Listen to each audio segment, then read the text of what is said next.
Kenapa disebut Al-Fatihah? Al-Fatihah artinya pembuka. Surah Al-Fatihah disebut demikian karena surah inilah yang membuka Al-Quran Al-Karim. Ada pula yang mengatakan bahwa surah inilah yang turun pertama kali secara utuh. Para ulama menyebut surah ini berisi makna Al-Quran secara keseluruhan. Di dalamnya ada kandungan tauhid, hukum, jaza atau balasan, jalan hidup Bani Adam, dan selainnya. Itulah kenapa surah ini disebut dengan Ummul Quran, induknya Al-Quran, karena tempat kembali sesuatu disebut Surat ini merupakan rukun solat karena Nabi Shallallahu Alaihi Wasallam sampai menyatakan bahwa tidak ada solat bagi yang tidak membaca Al-Fatihah. Padahal solat merupakan rukun Islam yang paling utama. Surah ini disebut pula dengan ruqyah. Artinya, jika surat ini dibacakan pada orang sakit akan sembuh dengan izin Allah, sebagaimana hal ini terdapat dalam kisah para sahabat yang meruqyah seorang tokoh ketika mereka mampir.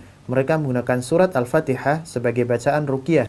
Nah, ini juga yang jarang kita tahu, ini bid'ah terkait surat Al-Fatihah. Syekh Ibnu Utsaimin rahimahullah menyatakan, di antara bentuk bid'ah yang dilakukan terkait surat Al-Fatihah adalah surat ini terus dijadikan bacaan penutup setelah doa.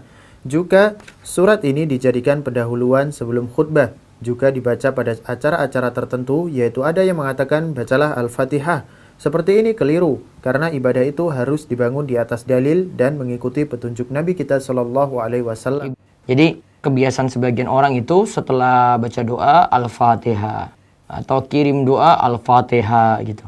Nah, seperti ini menurut Syekh Ibnu Utsaimin termasuk perkara bid'ah, tidak ada tuntunan.